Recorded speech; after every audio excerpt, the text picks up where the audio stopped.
Bismillahirrahmanirrahim. Assalamu alaikum. Welcome to the online classes of Rise and Shine School. I hope all of you are fine and doing well at your homes. Class 8. This is your English lesson, lesson number 8, day 2 of week 4.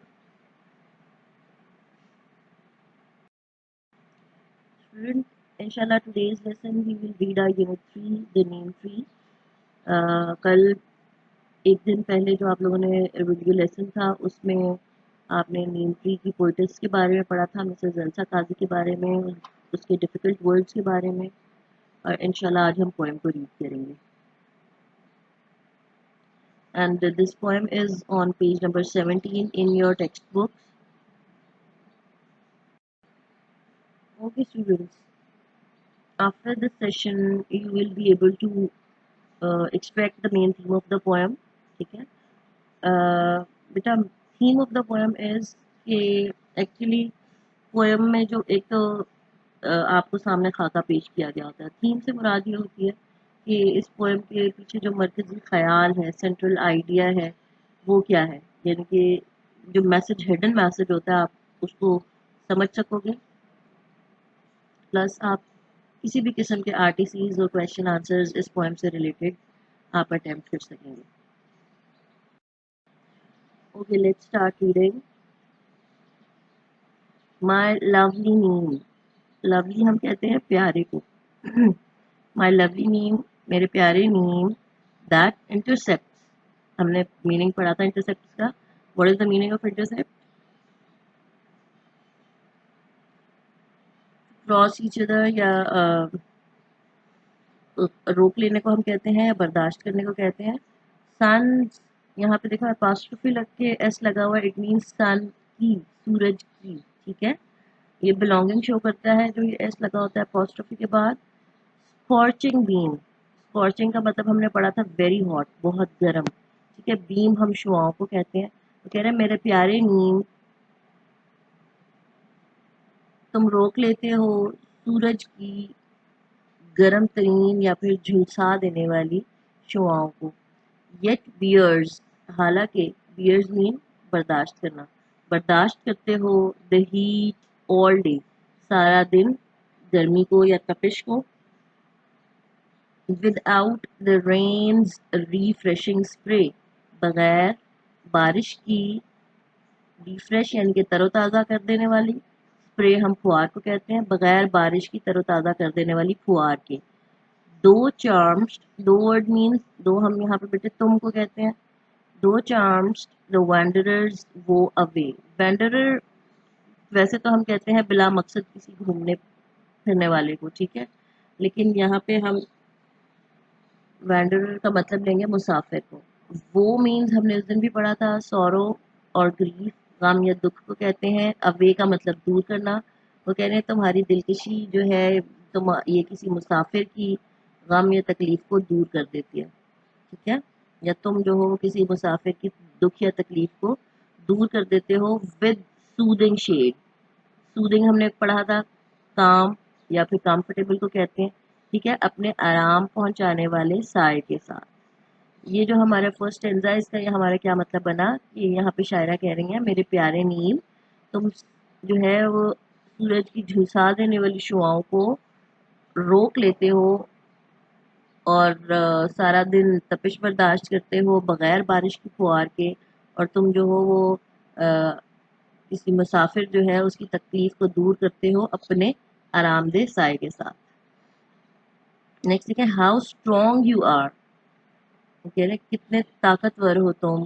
How unafraid, afraid हम खौफजदा को कहते हैं, तो unafraid का मतलब होगा बेखौफ. कह रहे कितने ताकतवर हो तुम और कितने बेखौफ. How green Dai leaves in spite of all.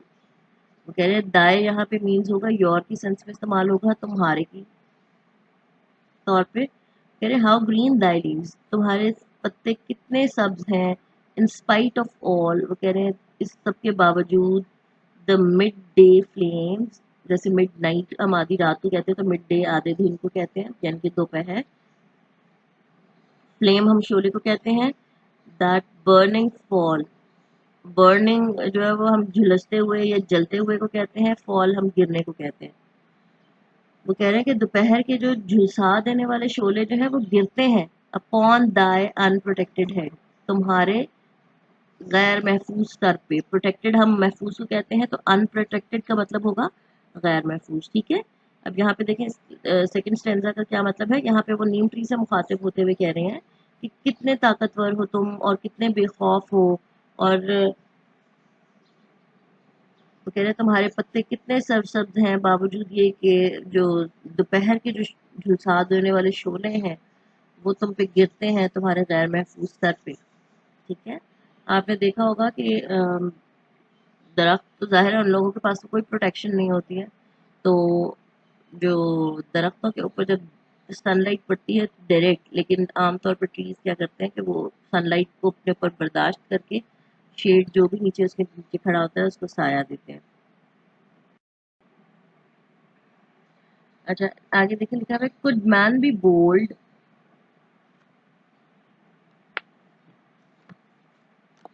Could man be bold as though and rise. कह रहे हैं कि काश इंसान भी, बोल्ड हम बहादुर को कहते हैं, ठीक है, काश इंसान भी बहादुर होता, एज दो तुम्हारी तरह, एंड राइज और उठता या बढ़ता, अबव द अर्थ जमीन के ऊपर, विद द शेल्टरिंग आर्म्स तहफ़्फ़ुज़ देने वाले बाजुओं के साथ, to save the suffering ones from harm. ठीक है, सफरिंग वंस का मतलब होगा मुसीबत ज़दा। ठीक है, यानी कि जो पेन में हो, सफरिंग हम तकलीफ को कहते हैं, पेन को कहते हैं। सेव मीन महफूज करना, सफरिंग वंस जो है वो मुसीबत ज़दा को हम कहेंगे। ठीक है, फ्रॉम हार्म, हार्म जो है वो हम नुकसान को कहते हैं। ठीक है, वो कह रहे हैं ताकि मुसीबत ज़दा को नुकसान से बचा सके। फ्रॉम सोरोज, सोरो हम कहते हैं गमों को। ठीक है, पोवर्टी हम गुर्बत को कहते हैं, एंड वाइस, वाइस हम बदी को कहते हैं। ठीक है, बुराई को। वो कह रहे हैं कि थ्रू सेक्रीफाइस, कुर्बानी के जरिए या कुर्बानी देकर। वो कह रहे हैं अब इस स्टेंजा में जो है मतलब हमारा जो बनता है उसको हम देखते हैं कि अब यहाँ पे शायरा कह रही है कि काश इंसान भी तुम्हारी तरह बहादुर होता और बढ़ता या उठता ज़मीन के ऊपर अपने पनाह देने वाले बाजुओं के साथ, मुसीबत ज़दा को जो है वो नुकसान से बचाकर, दुख, गुर्बत, बदी के से बचाकर, कुर्बानी देकर। ठीक है, यानी कि कुर्बानी देकर इंसान में भी इतना हौसला होता कि वो कुर्बानी के ज़रिए जो है वो अपने साथी जो इंसान है उनको महफूज रख सकता तकलीफ से। नेक्स्ट लिखा हुआ है could man B steadfast and like the. Steadfast का मतलब होता है साबित कदम। तो कह रहे कुड मैन बी स्टेडफास्ट, कह रहे काश इंसान भी साबित कदम होता, एंड लाइक दी, दी का मतलब भी यहाँ पे योर के सेंस में आएगा, तुम्हारी तरह, और तुम्हारी तरह फेस एवरी फेट, हर तकदीर का मुकाबला करता। वुड इट नॉट बी, वो कह रहे हैं कि क्या ये नहीं होती, fulfilment of life loftiest dream. Fulfilment का मतलब हमने पढ़ा था कंप्लीशन, तकमील होना। ठीक है, वो कह रहे हैं fulfilment of life loftiest dream, loftiest mean very noble, आला या मोअज़्ज़ज़ को कहते हैं। ठीक है, या प्यारे को भी कह सकते हैं, और ड्रीम हम ख्वाब को कहते हैं। तो कहने की क्या ये ना होता ज़िंदगी की सबसे आला या मोअज़्ज़ज़ या प्यारे ख्वाब की तकमील, माई लवली नीम, मेरे प्यारे नीम। एक्चुअली यहाँ पे जो शायरा है वो ये कह रही हैं, इस नज़म का जो अगर हम मेन थीम की बात करें तो उसकी मेन थीम ये है कि शायर पहले तो वो नीम ट्री का हवाला देते हुए बताती है कि नीम ट्री जो है वो इस तरह करता है कि तकलीफ खुद पे बर्दाश्त करता है, यानी कि सनलाइट जो है वो खुद पे बर्दाश्त करता है, लेकिन बावजूद उसके कि इसके नीचे जो लोग खड़े होते हैं उनको वो शेडो देता है। उसके बाद यहाँ पे शायरा ने अपनी ख्वाहिश का इजहार किया कि काश इंसान भी जो है वो नीम ट्री की तरह जो है वो अगर उस पे चाहे कोई से भी हालात हों, अगर उस पे मसाइब या तकलीफ आए तो वो उन्हें खुद पे झेल ले, लेकिन उसके आगे जो इंसान है उनके साथ जो है वो उसका रवैया अच्छा हो, तकलीफ बर्दाश्त करने के बावजूद वो दूसरों के लिए साया फराहम करे या दूसरों के लिए आसानियाँ पैदा करे। ठीक है, जैसे कि नीम ट्री करता है। तो वो शायरा एक्चुअली नीम ट्री के कैरेक्टर से बहुत मुतासिर है और वो चाहती है कि इंसान भी, इस इंसान के अंदर भी ये कैरेक्टर हो। And now the assignment, beta. You have to read this poem once again by yourself. Plus, मैं इंशाल्लाह आपके साथ डॉक्यूमेंट शेयर करूँगी. You have to complete the book, the exercise in your notebooks. That's all for today. I hope you enjoyed the lesson. Inshallah, see you soon in the next lesson. Till then, Allah Hafiz.